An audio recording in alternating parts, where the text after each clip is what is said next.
Top 3 best smartphone under 20 to 15,000 টাকা। 2 দিন আগে করিম আমার কাছে জিজ্ঞাসা যে বন্ধু আমি একটা ফোন কিনবো 12 থেকে 15,000 টাকার ভিতরে, এই বাজেটের ভিতর বেস্ট একটা ফোন আমাকে সাজেস্ট কর। এই বাজেটে অনেকগুলা ফোন থাকায় আমি নিজেই কনফিউজ ছিলাম যে কোনটা রেখে কোনটা সাজেস্ট করবো ওকে। তাই এই 2 দিন ধরে অনেক রিসার্চ এবং অ্যানালিসিস করে 5টা না 10টা না এই বাজেটের মাত্র 3টা ফোন সিলেক্ট করেছি। এই 3টা ফোনের ভিতর যদি আপনার কোনোটি পছন্দ হয়ে থাকে তাহলে চোখ বন্ধ করে কিনে নিতে পারেন, কারণ এই 3টা ফোনই দাম হিসাবে বেস্ট ভ্যালু অফার করতেছে। এই ভিডিওটি সম্পূর্ণ হোস্ট হিসাবে থাকবো আমি শুভ্র, আর আপনারা দেখতেছেন শুভ্র টিবিসি চ্যানেল অর্থাৎ শুভ্র টেক বাংলা চ্যানেল। তাহলে শুরু করা যাক মূল ভিডিওটি। নম্বর 3তে যে ফোনটি রেখেছি স্যামসং Z60 Plus। এই ফোনটি সম্পর্কে জানার আগে চলুন আগে জেনে নেওয়া যাক এটার কনফিগারেশনে কি রয়েছে। ফোনটির ডিসপ্লেতে রয়েছে 6.6 ইঞ্চির IPS LCD প্যানেলের ফুল HD প্লাসের ডিসপ্লে, সাথে রয়েছে 90 হার্টজের রিফ্রেশ রেট। এই ফোনটির প্রাইমারি ক্যামেরা হিসেবে রয়েছে 50 মেগাপিক্সেলের ক্যামেরা যার অ্যাপারচার 2.2। এটার মেইন ক্যামেরাতে সর্বোচ্চ 1080p 30fps এ ভিডিও রেকর্ড করতে পারবেন। এর ফ্রন্ট ফেসিং ক্যামেরাতে রয়েছে 8 মেগাপিক্সেলের ক্যামেরা যার অ্যাপারচার 2.0। ফ্রন্ট ক্যামেরা দিয়েও সর্বোচ্চ 1080p 30fps এ ভিডিও রেকর্ড করতে পারবেন। এই ফোনটির ব্যাটারি ক্যাপাসিটি 5000 mAh এর এবং এটার বক্সের ভিতর 18 ওয়াটের একটা ফাস্ট চার্জার পেয়ে যাবেন, যা 0 to 60% চার্জ করতে সময় লাগবে 45 মিনিটের মতো। ফোনটি 6128 এর দাম 11,299 টাকা। এবার এটার পারফরমেন্সের দিকে আসলে এটাতে রয়েছে ইউনিসক T616 একটা চিপসেট, যেটা 12 ন্যানোমিটার ফ্যাব্রিকেশনে বিল্ড করার একটা চিপসেট। সিপিইউ রয়েছে অক্টাকোর 1.6 GHz। জিপিইউ রয়েছে মালি G57। এই ফোনটিকে লিস্টে রাখার অন্যতম কারণ হচ্ছে এই বাজেটের ভিতর সব থেকে পাওয়ারফুল চিপসেট এটাতেই রয়েছে এবং এটা রিয়ার প্যানেলের ডিজাইনটাও বেশ সুন্দর। সেই সাথে ক্যামেরা, ডিসপ্লে, ওভারঅল ফোনটির ইউজার রিভিউ অনেক ভালো পেয়েছি, তাই ফোনটিকে লিস্টের নম্বর 3তে রেখেছি। এই ফোনটি যদি আপনার পছন্দ না হয় তাহলে এই প্রাইস পয়েন্টে আরো 3টা অপশন রেখেছি আপনাদের জন্য, ওগুলো চাইলে দেখতে পারেন।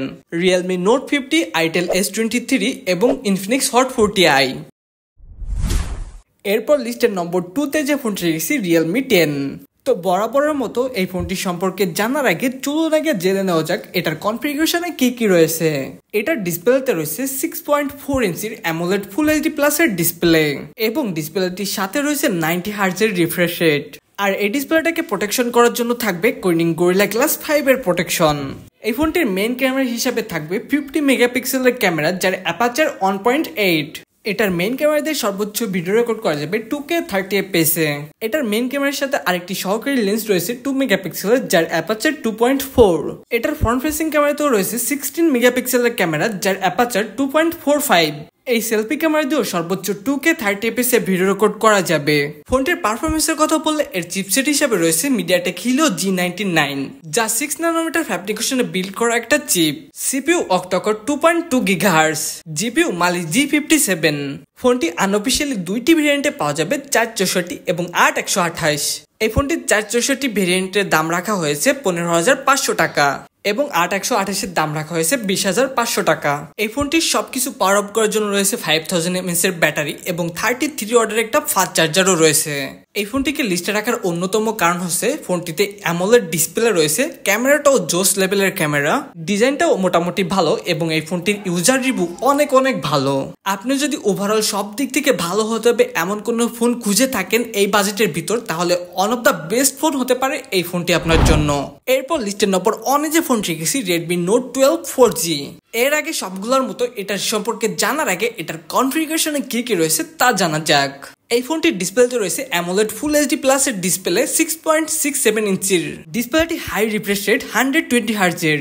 এর আগে একটাতেও কিন্তু 120 হার্টজের রিফ্রেশ রেট ছিল না এবং এই ডিসপ্লেটির পিক ব্রাইটনেস রয়েছে 1200 নিটস। এই ডিসপ্লেটাকে প্রোটেকশন করার জন্য রয়েছে Corning Gorilla Glass 3 এর প্রোটেকশন। পারফরমেন্স এর চিপসেট হিসেবে রয়েছে Snapdragon 685, যা 6 ন্যানোমিটার ফ্যাব্রিকেশনে বিল্ড করা একটা চিপসেট।